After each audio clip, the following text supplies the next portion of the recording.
The word was, she was looking for something. Something so real she would have to believe in it.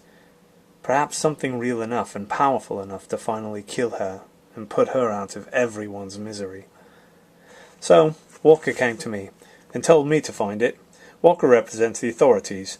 No one really runs the night side, though many have tried, but the authorities are the ones who step in and bang heads together whenever any of the movers and shakers look like they're getting out of hand. Walker is a calm and quiet sort in a neat city suit, and he never raises his voice because he doesn't have to. He doesn't approve of the lone operatives like me, but he throws me an odd job occasionally, because no one else can do the things I can, and because as far as he's concerned I am entirely expendable. Which is why I make him pay through the nose for these jobs. I can find anything. It's a gift from my dear departed mother, who turned out not to be human. She's not really dead, that's just wishful thinking on my part. Anyway, I found what Jessica Sora was looking for, and now it lay in the shoebox I was crushing to my chest. She knew it was here, and she was coming to get it. My job was to present it to her in exactly the right way, so that it would diffuse her anger and send her back to wherever she went when she wasn't scaring the crap out of the rest of us. Assuming, of course, that I had found the right thing, and that she didn't just storm right in and unbelieve me out of existence. She was just outside the church now. The solid flagstones under my feet vibrated strongly, echoing to the tread of her approaching feet, crashing down heavily on the world she refused to believe in. All the candle flames were dancing wildly, and the shadows leapt around me, as though they were frightened too. My mouth was very dry, and my hands were crushing the shoebox out of shape. I made myself put it down onto the pew, then straightened up and thrust my hands deep into my coat pockets. Looking casual was out of the question, but I couldn't afford to seem weak or indecisive in the presence of Jessica Sora, the unbeliever. I had hoped that St. Jude's accumulated centuries of faith and sanctity would offer me some protection against the force of Jessica's unbelief, but I wasn't so sure of that anymore. She was coming, like a storm, like a tidal wave, like some implacable force of nature that would sweep me effortlessly aside in a moment. She was coming, like a cancer or a depression, and all the things that cannot be denied or negotiated with. She was the unbeliever, and compared to that, St. Jude's was nothing, and I was nothing. I took a deep breath and held my head up. To hell with that. I was John Taylor, damn it, and I'd talked my way out of worse scrapes than this. I'd make her believe in me. The heavy oaken door was reinforced with heavy bands of black iron. It must have weighed 500 pounds easy. It didn't even slow Jessica down. Her thunderous feet marched right up to the door, and her fingers plunged through the thick wood and tore it like cloth. The whole door came apart in her hands, and she walked through it like a hanging curtain. She came striding down the aisle towards me, naked and emaciated and corpse-pale, the heavy flagstones exploding under the tread of her bare feet. Her eyes were wide and staring, as focused and as feral as a cat's, and as impersonal. Her thin lips were stretched wide in something that was as much a snarl as a smile. She had no hair. Her face was drawn and as gaunt as the rest of her, and her eyes were yellow as urine. But there was a force to her, a terrible energy that drove her on, even as it ate her up. I held my ground, giving her back glare for glare, until finally she crashed to a halt right in front of me.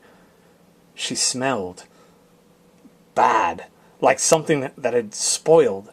Her eyes didn't blink, and her breathing was unsteady, as though it was something that she had to keep reminding herself to do. She was hardly 5 feet tall, but she seemed to tower over me.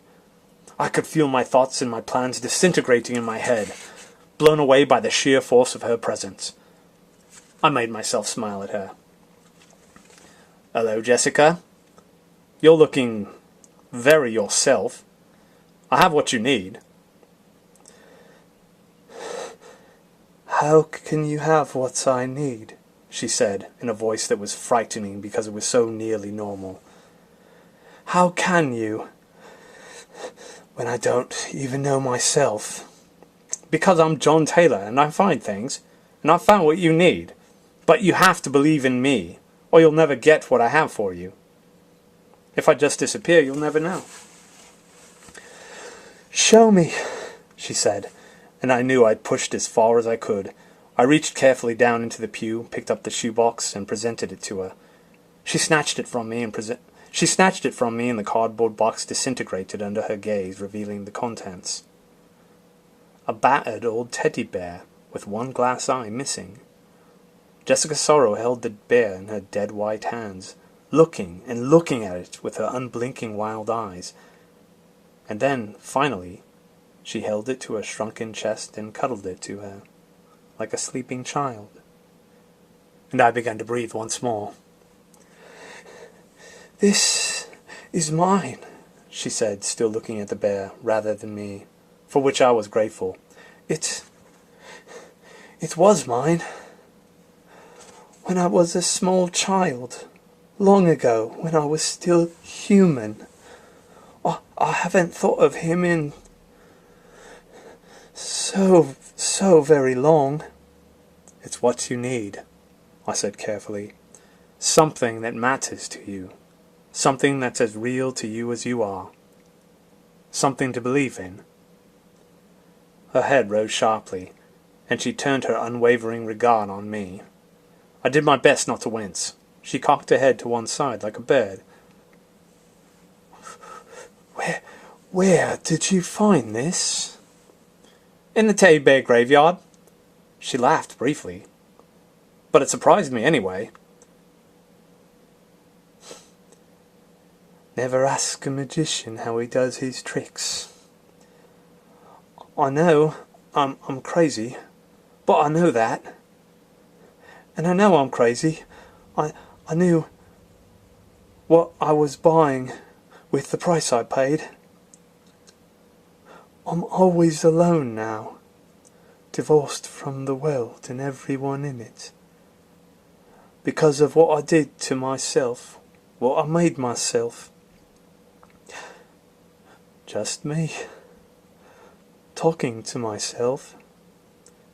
It wasn't an easy or pleasant thing to cut away my humanity and become the unbeliever.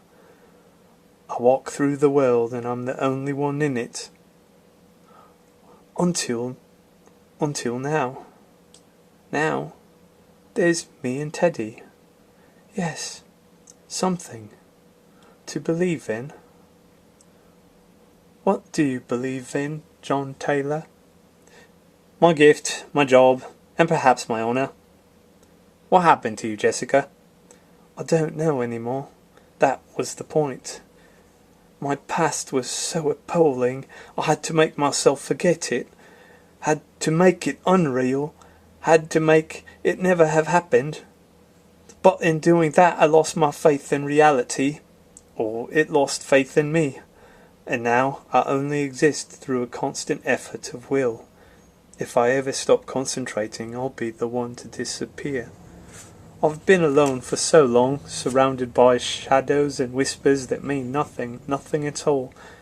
Sometimes I pretend just to have someone to talk to, but I know it's not real. But now I have my bear, a comfort and a reminder of who and what I was." She smiled down at the battered old bear in her stick-thin arms. "I've enjoyed our little chat, John Taylor, made possible by this place and this moment. Don't ever try this again. I wouldn't, you know. Remember, you wouldn't be safe." "Remember the bear," I said. "Just maybe it can lead you home." But she was already gone, striding out of the church and back into the night. I let out my breath slowly and sat down on the front pew before I fell down.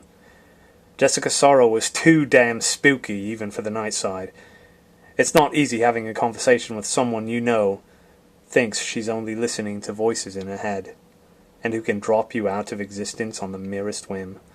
I got to my feet, went over to the altar to collect up the candles, and that was when I heard the running footsteps approaching from the church outside.